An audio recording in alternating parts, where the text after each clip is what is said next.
Saturday, Sunday, I'm front center, looking forward to the playoffs. And I keep me a double wins, cause you know I gotta have it. Yeah, they say I'm just a fan. What? Well, I say I'm a fanatic. And I fast forward commercial too. I ain't going to the bathroom. You know where I'm at, I ain't hard to find. You can catch me in the lab room. Who else could it be? Me, your man, Louie T. Welcome to Thursday Night Football Overtime. Chargers, Raiders, AFC West family business. And you know how the family do it. Man, that was some quality AFC West family business, man. If these two teams said they ain't did it, then they ain't did it. But if they did, well, damn, boy, that was some good family business. So many things to comb over in this game. Let's start with the victors. First things first. Way to send the O.co out with a bang. The final primetime game in the black hole at the O.co. Way to go, Raiders, to send that stadium out in style. It's a dump. Don't get me wrong, but it deserved to go out on its own terms, and that's the way to send it out right there with a hell of a win. You know, close game, competitive against one of your hated rivals at the crib. Raucous environment, and it was loud. You could hear it through the TV, man. It was that was a fun game, man. That was a good way for the O.co to go out on the primetime stage right there. So with that said and that aside, this is a Raiders team that I talk to my buddy all the time. I told you one of my best friends is a massive Oakland Raiders fan, so we talk Raiders football all the time. And in some of our conversations, I told him that I've been ultra impressed with John Gruden this year and his play calling. It's really simple. There are a couple of teams in the league this season that have kept it relatively simple with their play calling. They don't try to do the extravagant thing. You know, the new hip thing to do is spread teams out, 5 wide and, 4 wide, 1 tight, or 4 wide, 1 back, 3 wide, 1 tight, 1 back, and spread them out, and that's the in vogue thing. And John's just not for all the smoke and all the shits. John is just keeping it simple, stupid, man. I swear. He's got the fullback. He's throwing the ball to the fullback. They're running it with the fullback at times. A lot of running. I mean, there's a reason why Jacobs is on pace right now for over 300 touches this year, which is not a good thing, but that's what they've done. They've run the football. They've stayed balanced. They're not asking Derek Carr to go sling it 47 times in a game. They've done a really good job. And when you look at the weaponry on that team, there is no weaponry. Okay, there's Josh Jacobs at running back. There's Jalen Richard off the bench as a running back receiving the football. There's I'll sprinkle in a little bit of Washington. But you got Darren Waller at tight end, and you got Tyrell Williams at receiver. That's about it right now. Now you're seeing Hunter Renfrow start to come on at the wide receiver position in the slot. He's starting to gain a little bit of traction, and you expect some of these young guys to start to make a true impact on this football team, as you're seeing on the defensive side with Crosby, who I loved coming out of Eastern Michigan, and he's starting to develop and do some good things. But right now, they don't have a lot of guys to get the football to, and John Gruden does a great job of just calling a game that doesn't put too much pressure on any one player outside of Josh Jacobs.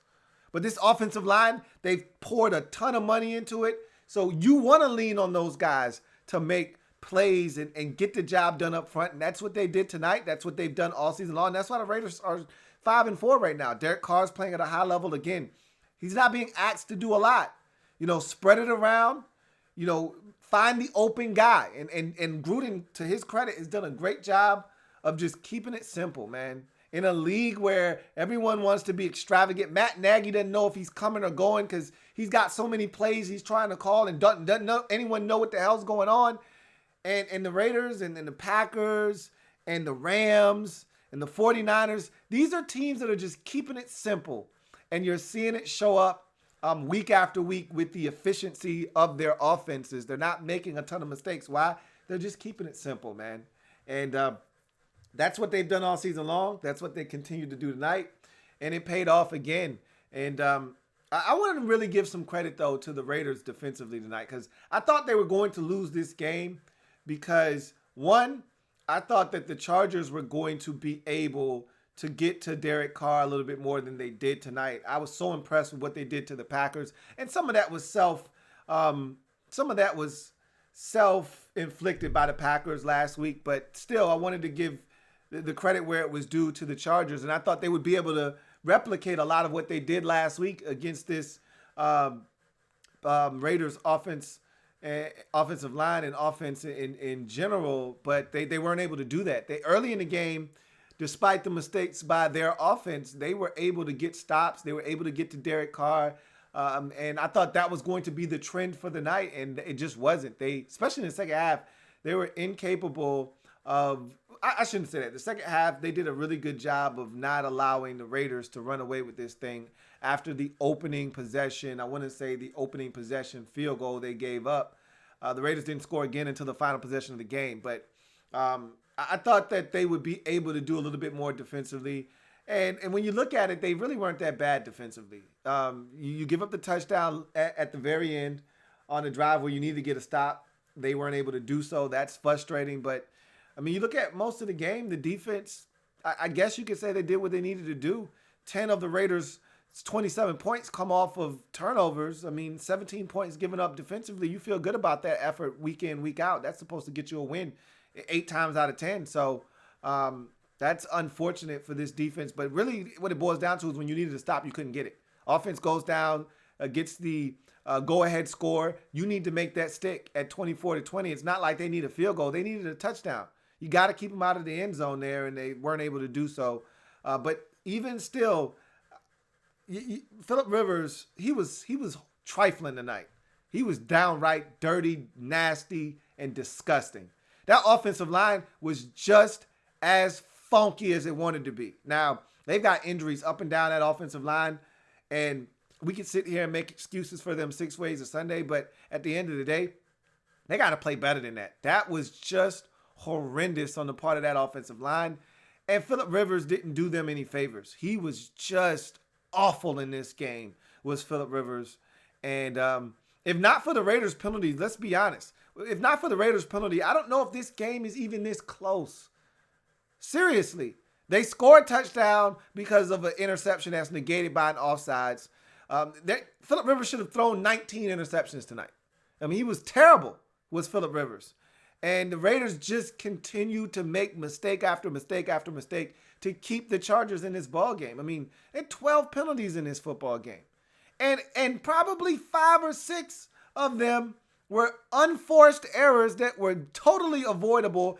And 2 or 3 of them called back Raiders interceptions and turnovers that were forced. Like, the Chargers easily could have gotten their doors blown off in this game. And the Raiders, you got to credit them for giving up all of the mistakes that they did and still finding a way to win this football game. But it's a young Raiders team. You're going to expect a young team to make mistakes, but not lining up off sides. That's inexcusable. All you got to do is look down the line and see where the hell the ball is and then back the hell up if you're past the ball. And so that's inexcusable. They got to clean that up. But credit to Crosby and Clelin Ferrell and all of those guys for getting pressure. And it wasn't anything fancy. It wasn't speed off the edge, although Max Crosby was using his hands very effectively tonight, slapping down the hands of the tackle and beating him around the edge. But it was just sheer brute force tonight. They were just collapsing the pocket. Phillip Rivers was never comfortable. Benson Mayowa was another guy getting in there and really making Phillip Rivers uncomfortable. There were a lot of high-stress situations for Phillip Rivers in the pocket tonight, and you got to credit that Raiders front four. They didn't blitz a ton either. They were just in the face of him all night. And how about Harris at safety, man? He's been really good all season long, man. He's been playing some quality ball and easily could have had 5 picks tonight if not for the Raiders' defense creating all these penalties, taking away and negating turnover opportunities for Harris. He was outstanding. And reading the eyes of Phillip Rivers all night, and I just, as Troy Aikman said, I don't understand why they didn't make him pay for his over-aggressiveness. At some point, you've got to use that against him. I thought the final drive of the game, both ways for the Raiders, were outstanding. You know, the drive to take it down the field, it's similar to what they did last week. Jalen Richard comes in, spells Jacobs on the last drive last week versus the Detroit Lions, takes him right down the field. He has a massive drive en route to the touchdown by Hunter Renfrow to give them the lead, the game-winning touchdown last week. And then this week, same thing. He comes in, some big catches by Jalen Richard, helps lead them down the field. They end up getting in the end zone on a run by Josh Jacobs. Massive hole there created by that offensive line on the 3rd and 1. And that's the go-ahead game-winning score there. But you got to make it stick. And then not only do you got to make a 3-point lead stick, your kicker then comes out. He had already missed the 53-yard field goal, misses the extra point. So now I'm thinking in my head, a field goal beats you. You're going to lose this game. There's over a minute left. They've got all 3 of their timeouts. All they need is a field goal, and Money Badger is back. You're going to lose this game 27-26 because your kicker can't make an extra point. And the defense comes onto the field, and they essentially give up nothing. If not for a 5-yard holding penalty on Trayvon Mullen, they get nothing on that possession. And that's why I thought Phillip Rivers was at his worst tonight. Trying to chuck the football down the field 40 yards every single play. Bruh, nickel and dime these dudes down the field. On one deep ball he threw to number 16, you got Hunter Henry wide ass open underneath that would have moved the sticks. All they needed was one completion to get the drive going, and Rivers wants to keep going deep, keep going deep, keep going deep. You don't need a huge chunk at once. You've got all 3 of your timeouts. Nickel and dime. And so I just thought it was poor execution. I thought it was poor game calling at that point by essentially a brand new offensive coordinator. Everything was so deep at that point. Underneath. I might have even, on the first play, I might have even sprinkled in a draw just to see if I could catch the Raiders off guard because I got 3 timeouts. And Gordon was killing these dudes on the ground tonight. So I might even spread them out and then go fake and a little delayed draw to Gordon and see if I can't pop him for 15 or 12 to start the drive off, 7 or 8, just to get things loosened up a bit. Again, you just need a field goal. And you got all 3 of your timeouts, and you got over a minute to go in this game. Everything, they almost seemed like they were in a fit of panic and rage at that point of the game, and they were acting as if they didn't have any timeouts and they needed to get 24 here and another 13 there. Like they had to have chunks. They didn't have to have chunks. They could have literally nickel and dimed their way down the field. Oh, you want to give me 9 here? I'll take 9. All right. You want to give me 7 here? I'll take 7. Oh, got you for 11 now. Timeout. You know, they could have done that down the field, and instead they acted as if they needed 20 here, 19 here, 24, and they just kept chucking it down the field. And for a night where your offensive line was horrendous and couldn't protect, why are you having these 5 and 7 step drops trying to push it down the field? It should have been quick. You should have been trying to get it out of Phillip Rivers' hands quickly. I just didn't understand that final drive. But again, credit the Raiders. They were all over these receivers, and they were getting to Rivers. And again, he was never comfortable on that final drive that the Raiders were able to get that stop and call Joseph to put the exclamation point on this game with the interception. I just thought that the Raiders out-executed the Chargers down the stretch, and that was really the difference in this game. It was pretty evenly matched throughout, minus the turnovers. That's where the Chargers lost this football game. And if you ask me, it's the same old Chargers. I say that with the Lions. To me, the Chargers and the Lions are one and the same. They're the same 2 teams. I expect the same shit out of them every single week, every single year. And that's why I said the Chargers are no better than an 8-8 ball club before the season started. Because these are the types of games they're going to find a way to lose. And these are the games they've lost this season. It's the same Chargers. All right, last year was the aberration.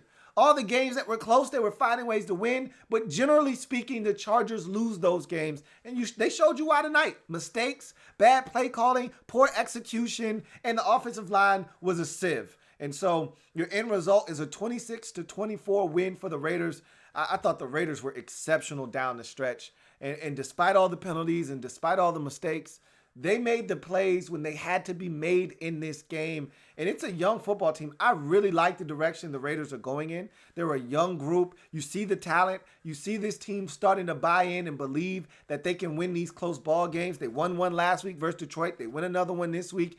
And they beat the Bears a few weeks ago, about a month ago now in London. And so they're starting to gain this confidence that when we get in these tight ball games, we're good enough to find a way to win. And if they continue to build upon these types of victories and start to gain confidence and believe that not only are they supposed to be in these types of games, but they're supposed to win them, this could be a dangerous team this season. I never envisioned the Raiders being a playoff team this year, and I still don't. But if they continue to find ways to eke games like this out, they're going to be a team that when this is all said and done, because if you look at the AFC, it is wide open. Now, this isn't the NFC where you're probably going to have to win 10, 11 games. 10 for sure in the NFC to get in. 11 might be the number to get you in with a solid playoff berth. 10, you might be needing some help or worrying about tiebreakers in the NFC. In the AFC, 9 and 7 might get you in through the back door.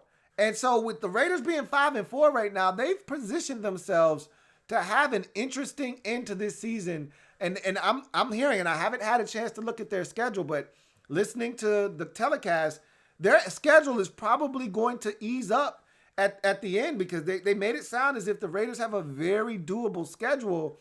Obviously, they've still got games left in the division. I don't recall them playing Denver at all this season yet. They may have played them once. I don't recall them playing Denver at all. That's probably one of the reasons why they said that their schedule is very favorable, is because I think Denver is on that schedule twice. They still have the Chiefs once, and they still got these Chargers once. I strongly believe that they haven't played any games in the division other than the Chiefs in week 3 and this game. And if I'm correct, then they've got a ton of games left in the division, 4 to be exact.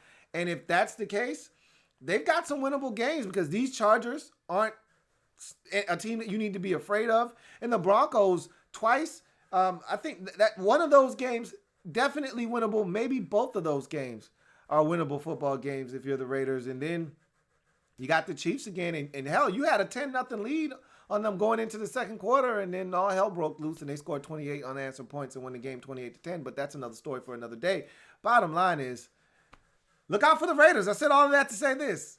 They run the football with Josh Jacobs. They don't turn it over a lot. Derek Carr has been really efficient. They're playing confident ball. They're starting to make plays. Trayvon Mullen, Max Crosby. These young guys are starting to believe. I'm not saying. I'm just saying. Look out for the Raiders, man. This was an impressive victory here. Anyway, let's get to some comments. Jake Hamman says, looks like Nathan Peterman defeated Tyrod Taylor tonight. Seriously, why didn't the Chargers deal Tyrod to the needy QB teams? What were they going to get for him? I mean, at the end of the day, you don't expect nor anticipate Phillip Rivers getting injured, but what if he does? And you want a guy that you can trust to come in and run the offense. Tyrod Taylor is that guy. I didn't see them getting anything for Tyrod Taylor. And let's be honest, what teams around the league at this point need Tyrod Taylor? I mean, I get it. It's the year of the backup. I totally understand. But at this point, Tyrod's not coming in week number 9, week 10, and picking up your offense in a week and able to really go out and execute it. So at this point, you are what you are. You have who you have. And you just move forward with what you got and just hope that it's enough at this point of the season. Storm says, watch out for the young pups from Oak, man. They don't know they're supposed to suck.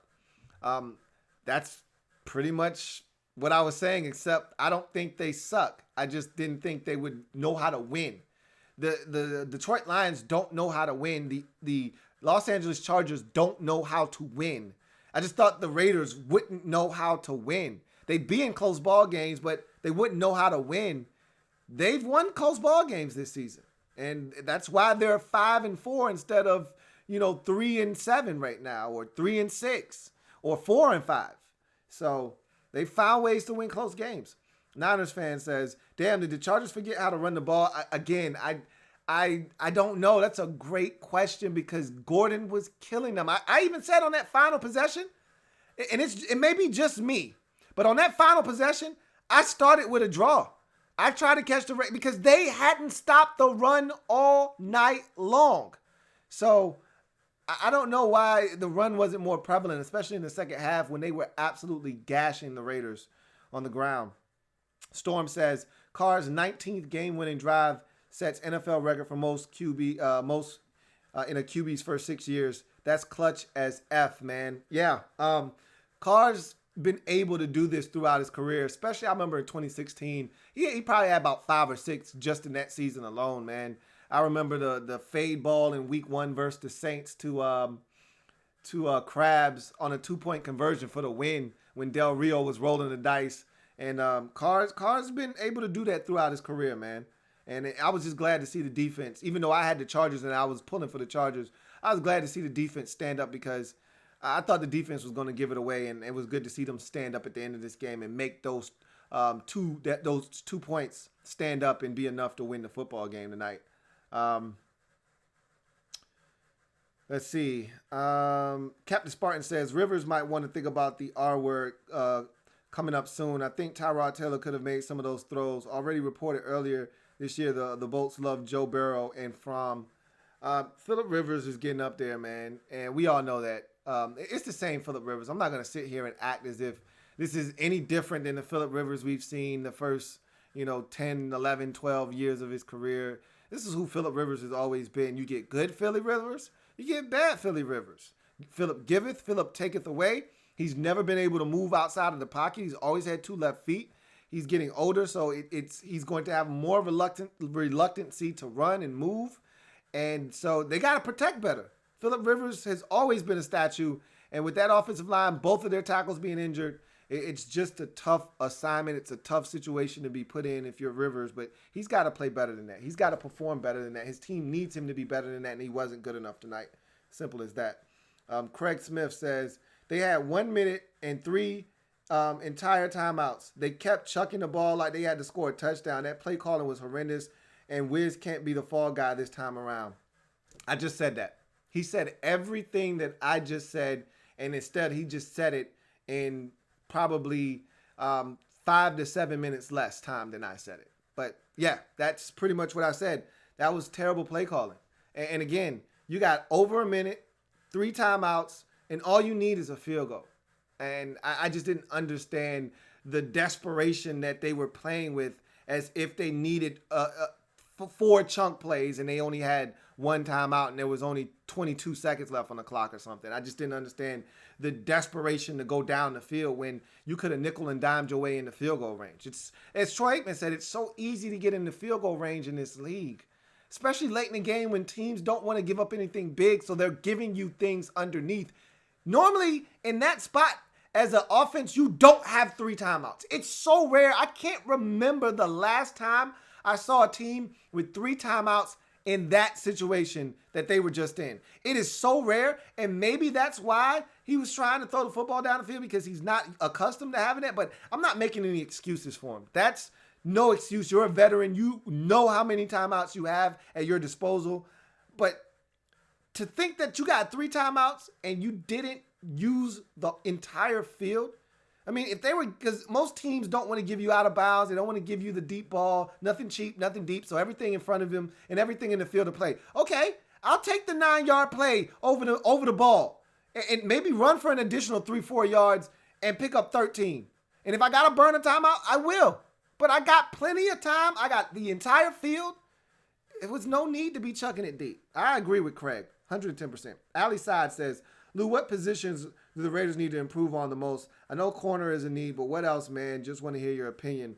When I look at that Raiders roster, receiver is a glaring need. I mean, obviously they were relying on Antonio Brown, and that situation fell through, and they were left high and dry because Tyrell Williams was supposed to be their number 2, not their number 1. They traded for Zay Jones. He's a 3rd, 4th option at best. I think Renfro is going to ultimately be your number 3 option, your slot guy.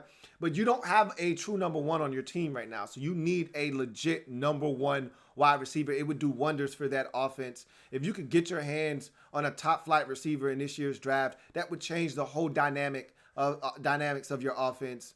It would change this offense from just Josh Jacobs left, Josh Jacobs right, Josh Jacobs center, and then Darren Waller, and then the occasional sprinkle to a receiver to Josh Jacobs, play action fake, big shot down the field to fill in the blank rookie wide receiver with blazing speed. And I think it will change everything. So receiver for me, obviously a major need for this football team.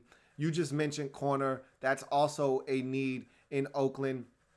I think after this season, it'll be intriguing to see what they do at safety because they did not pick up the fifth-year option on Carl Joseph. So this is in fact a contract year for him. So obviously you just drafted Jonathan Abrams, but you're going to probably need another safety if you do not re-sign Carl Joseph, who actually is playing really good football this year. So that's something else to look at. But obviously, I think the big elephant in the room is linebacker.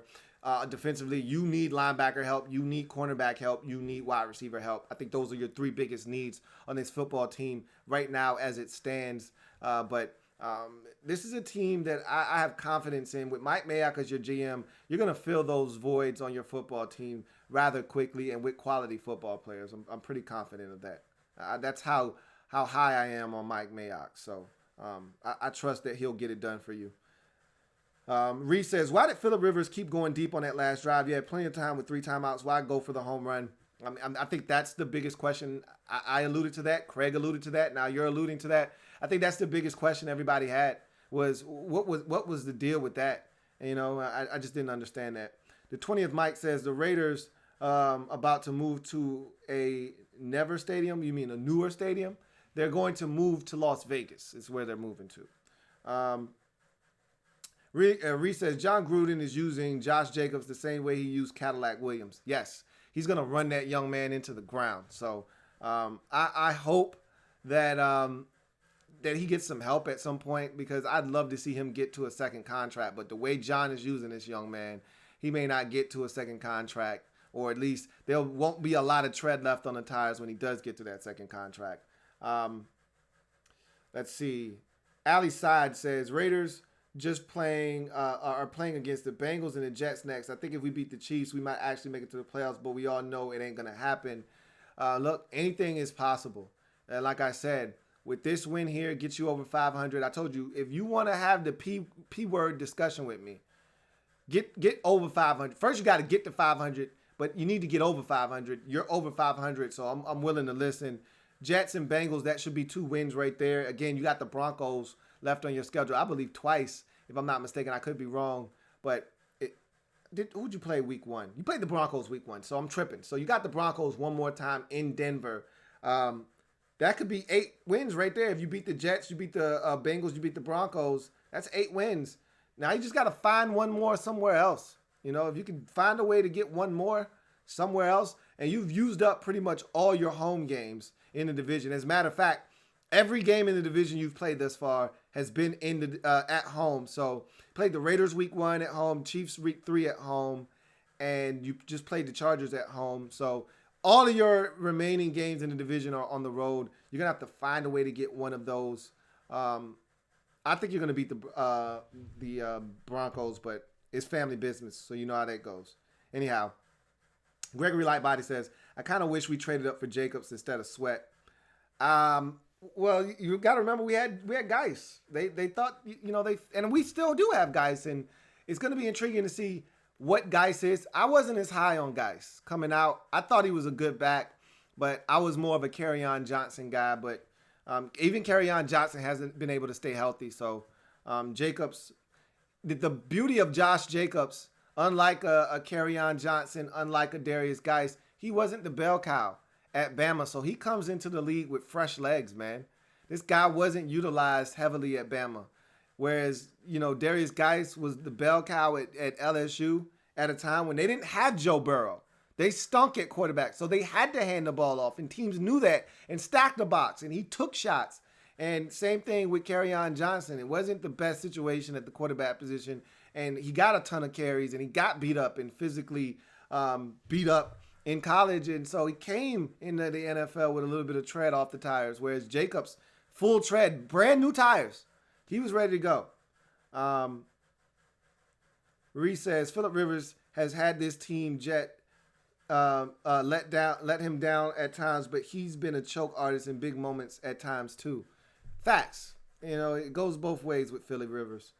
Craig Smith says, classic Chargers game. Stats tell one story, score says another. Field goals, nuclear, key injuries, wash, rinse, repeat every single year. I be feeling so bad for my man Craig. And we had this discussion before the season started. And I told him all of these things were happening. He said, look, you choose to look at it glass half empty. I choose to look at it glass half full. And we'll see who's right at the end of the season. And I said, look, I know these Chargers, and this is what they do. And as a fan, you have no choice but to believe. As a Redskins fan, I'm a dumbass because every year I show up and I believe. And I already know what my team is capable of. And I know my team stinks. And I know my organization is horrible. And I know it's ultimately going to catch up with us throughout the course of the season. But as a dummy, as a fan, I believe. And Craig, every year, to his credit, believes. He knows better. He knew in his heart of hearts last year was the aberration. It's not the norm for the Chargers. This is the norm for the Chargers. But he had to believe. Unfortunately, they're doing what he didn't want them to do. Wash, rinse, repeat. Niners fan says that Chargers defense played really well, but they got to make that stop at the end of the game. Yeah, I was going to beat them up, but then I actually sat and thought about it. They really played well in the first half. It was 17-13 at the half, and they gave up 7 points. That drive, the two drives at the end of halves killed them in this game. They gave up a touchdown at the end of the first half. They gave up a touchdown at the end of the game. That was it. But it was those two touchdowns that killed them in this game. They gave up 10 points off of turnovers. And 7 of them, they had nothing to do with. It was a pick six, and the other interception was returned into their territory, and they buckled down and forced a field goal. So they played well enough to win tonight. Unfortunately, you make mistakes, and they're going to come back to haunt you. And so that's what happened tonight. Let's see.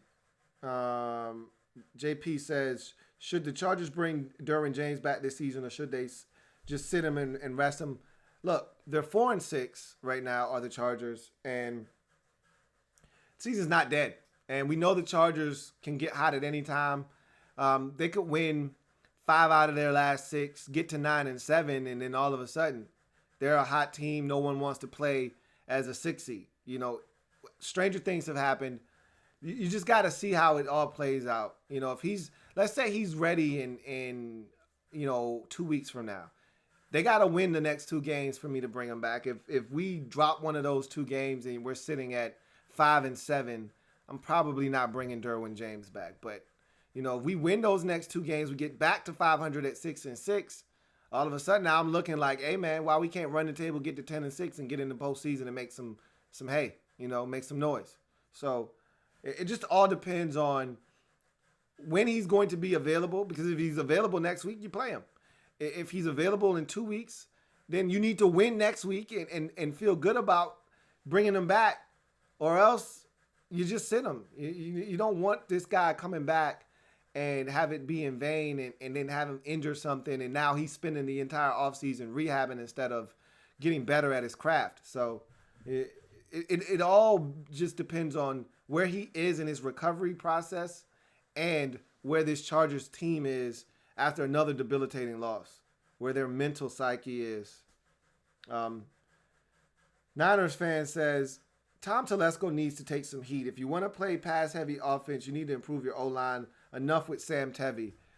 Their offensive line, it just isn't good enough. And I killed them for the Barksdale pick. Not Barksdale. Who was their third-round pick? I killed them for that pick.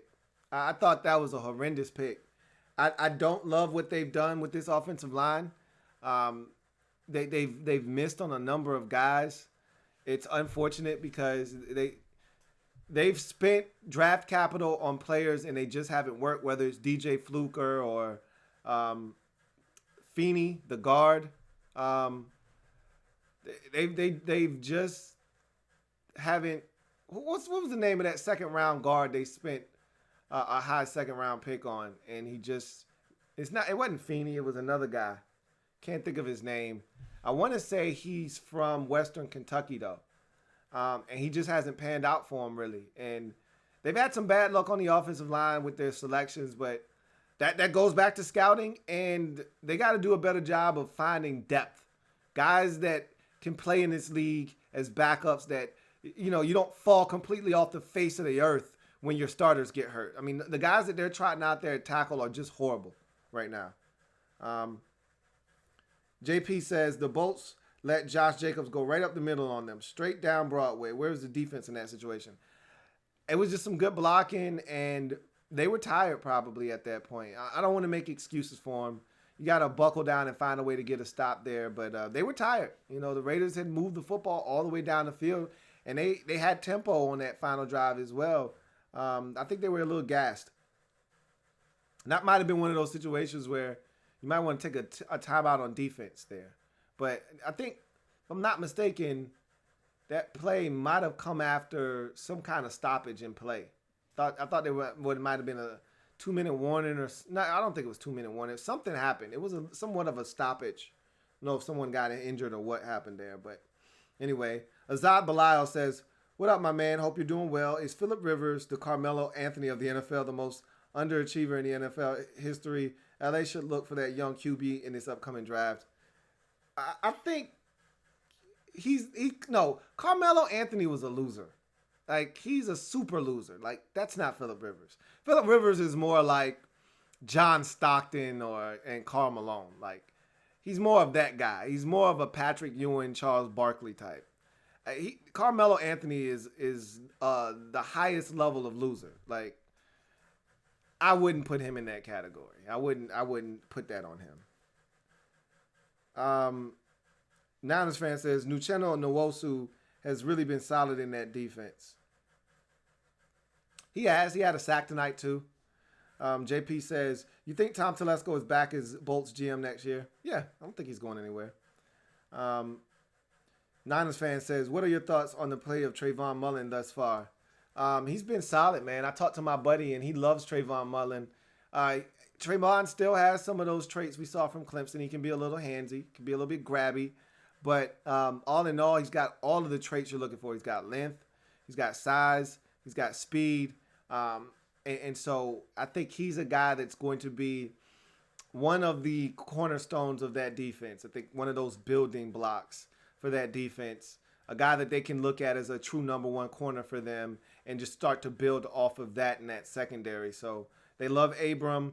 They have Mullen. And now you just start to build off of that if you're the Raiders in that secondary. So he's been solid this year. Thought he was actually good in this game. Stands for the pass interference, and that was pass interference on the initial interception of the game. But he was really good tonight. He was. And he's been good this season. Niners fan says, looking at the Raiders schedule, they can easily make a playoff run. I got to take a look at the schedule. I mean, everybody's saying it's easy, so I assume that it's easy. And I already had a Raiders fan tell me that the Bengals and the Jets both are on the schedule. And you throw in the Broncos, and like I said, that's 8 wins if you take care of business right there if you're the Raiders. JP says the Chargers may need to look at that young QB in next year's draft. Jake Fromm from Georgia might be a good fit for that system they run over there. Yeah, I'm not a Jake Fromm guy, but he seems like a guy that would fit, like you said, what they do in Los Angeles. Reese says the deep balls weren't even accurate, Lou. He was just throwing up prayers. That's what it seems like. But you can't always go off of that with Phillip Rivers because a lot of his passes look like, because of his herky-jerky motion, a lot of his passes look like, what the hell is that? And then they just drop in the bucket. So, but yeah, no, on them deep balls, he was just throwing up prayers, straight up. Niners fan says Derek Carr has played really good football. I think he has shown he can be this franchise's future QB. I think Derek Carr had already proven that. The knock on Derek Carr is that when you put pressure on him, he'll fold up like a lawn chair. But if you protect Derek Carr, he's always shown the ability to throw the football and throw it accurately. And I love the fact that Derek Carr will give guys opportunities to win one-on-one matchups and throw up that 50-50 ball. But remember 16, the guy was on an MVP pace until week 16 where he gets injured against the Colts. If not for that injury, he's in the MVP running along with was that the same year as no, I don't think that was the same year as Andy Dalton. But he was outstanding in 16 was Derek Carr. I think he would have won MVP too. He had a really good shot.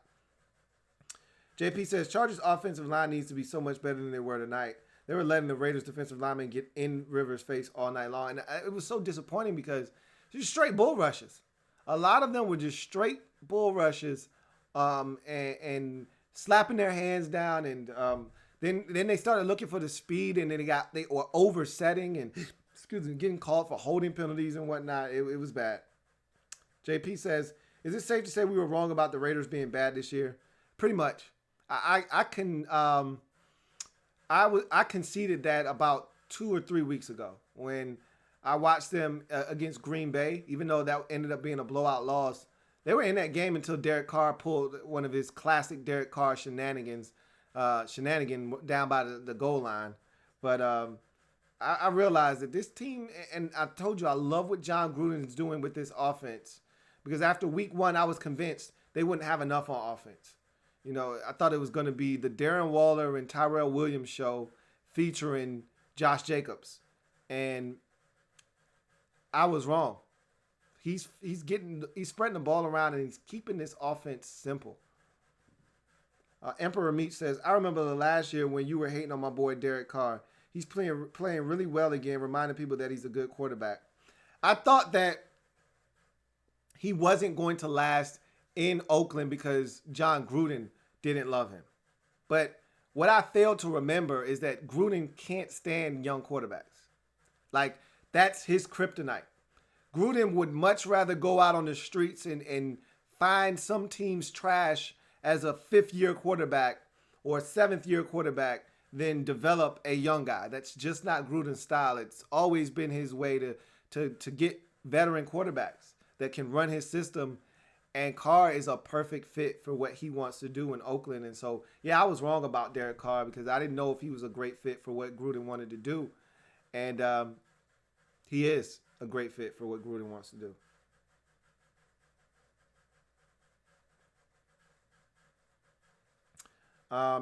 Niners fan says, Raiders schedule. Bengals, home for Bengals, at the Jets, at the Chiefs, home for the Titans, home for the Jags, at Chargers, at Broncos. Yeah, that's a doable schedule, but by no means is it easy as people made it seem. Bengals and Jets, definitely 2 winnable football games there. At the Chiefs, probably a loss. Mahomes should be back by then and healthy and ready to go. Titans at home, very winnable game, but you never know what Titans team is going to show up. Same thing could be said for the Jaguars. At that point, they could be fighting for their playoff lives. Both of those teams at that point in the season could be fighting for their playoff lives, or it could be out of it. We don't know right now. And then at the Chargers, at the Broncos, 2 winnable football games, 2 losable football games. So I think that there's a way to get 9 wins here, possibly 10, if the Raiders are playing good football. Let's see.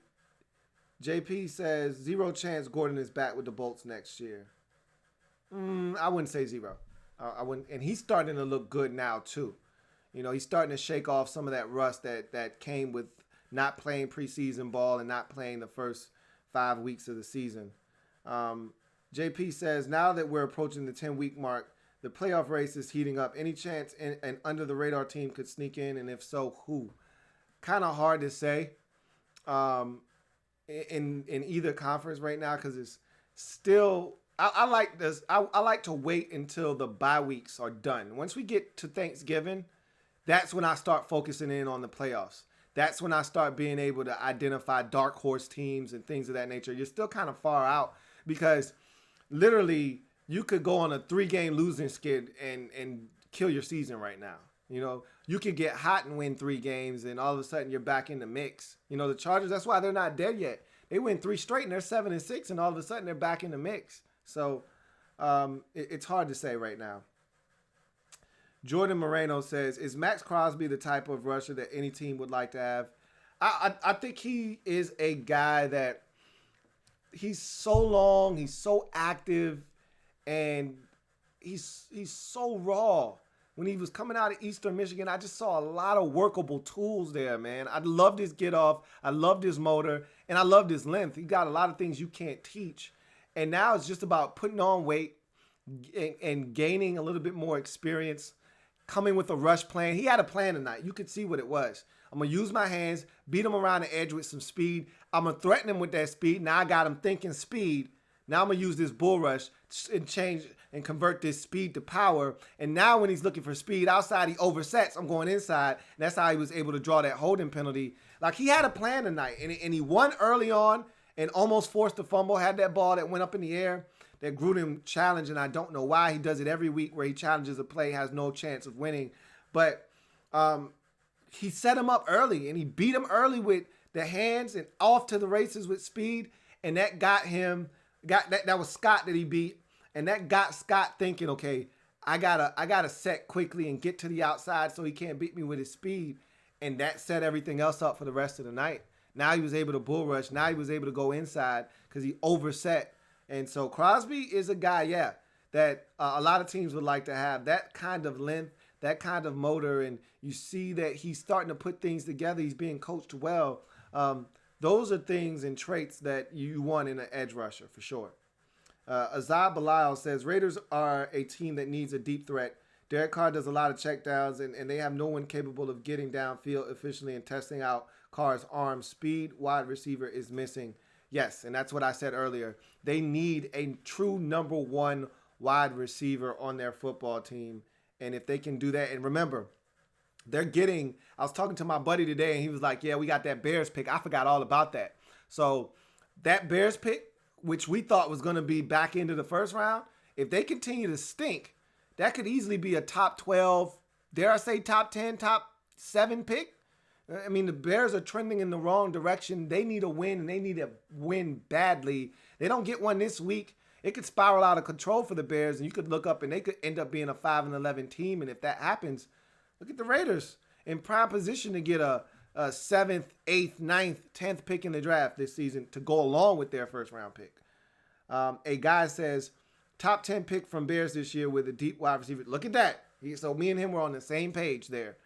JP says, Raiders need a receiver and a safety badly. Who will most likely be available when they pick come draft time? I don't know. Robert Contreras says, Mayoa was one of the reasons Mac had his 16th season explode. Denico Autry was the other underrated showing up this year. It's funny because I was joking with my buddy today that Benson Mayoa is on like his 27th stint with the Raiders. He always leaves and finds a way back to Oakland, and he's actually playing really well this season. LP says, what's good? My birthday was yesterday. Well, happy belated birthday, man. King Keith says, who do you think is the worst coach in the NFL in terms of play calling? I mean, there's a lot of them. It's hard to really pinpoint one in particular. Obviously, I'm a Redskins fan. We haven't scored a touchdown in 3.5 games. So I'd pretty much say that it's the Redskins at this point right now. JP says, I remember those days when we had Danny Etling as an LSU fan. We ran Fournette and Geis into the ground because Etling stunk and they didn't trust him to throw it. Exactly. So that wasn't the case with Josh Jacobs at Alabama, however. Reese says, I think every year is the Bucs year, Lou, as you know, so you're not alone. It's what we do as fans. You know, fan is short for fanatic, and we're fanatics for a reason because we blindly believe. It's almost like religion. You don't know, you just believe. You know, why? Because I do. You know, and so it's tough, but that's what you do as a fan. Captain Spartan says, just wondering, since then is this is their probably their last primetime game, is Thomas Davis a Hall of Famer? Feels like he's been holding back the Chargers this year with how slow he is. No, he's not a Hall of Fame football player, but he's a damn good linebacker and has been throughout the course of his career. But no, I don't think he's a Hall of Fame football player. JP says, if the Chargers lose another game or two straight, it's over for them. They got to win at least 4 in a row to stay in the postseason hunt for that wild card. Forrest Lamp, thank you. That is the name of that Western Kentucky guard that they drafted that has been a disappointment for the Chargers. They just haven't had a lot of luck with their draft picks. Sam Tevy stunk. He was another guy that they took in the draft. I think that third-round pick that they spent this year is going to be a wasted pick as well. But we'll see. Niners fan says, should the Chargers consider trading Melvin Ingram if they don't make the postseason? No. Ingram, I forgot how good the defense is with Ingram in it. until I watched him last week versus the Packers and saw the difference that he made. And I'm like, oh, yeah, I forgot. Because it's different when you got two. You know, it's cool to have one. Most teams have one. But the real difference maker is when you got a tag team. When you got two. When you could tag one in and tag the other one out, that's tough to stop because you can't double. You got pick your poison. Boza can get you. Ingram can get you. If Jerry Tillery develops, they could have something. Uchenna Nwosu, if he starts to get going, I mean, they got some stuff, man. Dre the Great says Mayock killed the draft. I love Mike Mayock. I think I wanted the Redskins. Remember when there was a report that never was substantiated, but there was a report going around that the Redskins were interested in Mike Mayock. Mayock quickly shot it down, said, look, I've never been contacted by the Redskins for any opportunity. I got excited, man. I'm like, this dude knows his stuff, and you're going to get quality football players. Now, I will say, for as good as the Raiders did in the draft, I think they really overdrafted Cleveland Farrell, but outside of that, I thought their draft last year was phenomenal. Dre the Great says 13 touchdowns by rookies.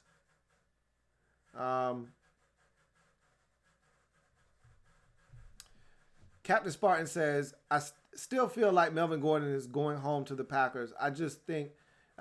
He says, I know they have Aaron Jones and Jamal Williams. I just think he wants to go home. He can want to go home all he wants. But at the end of the day, they have quality backs in Green Bay. They don't need another running back in Melvin Gordon the third. Reese says, John Gruden never marries a quarterback. He dates them. I think he's got his guy, though. They just gave Derek Carr new money a couple of seasons ago. He's not going anywhere. You're right, though. In the past, he never married them. He always dated them, but I think it's going to be different this time around. Black Al B says, how has Phillip Rivers escaped the mass scrutiny over his career that a QB says the likes of Kirk Nephews has received? Because he's won big ball games before. I mean, this is the same guy that went out and played a playoff game without his ACL. Like, Phillip Rivers has won some big games. Last year, he took his Chargers on the road and beat Baltimore in the playoffs. Like, it's not like he hasn't won games before. He went on the road to Kansas City when the Chiefs looked like a juggernaut and slayed them in the final moments of the game.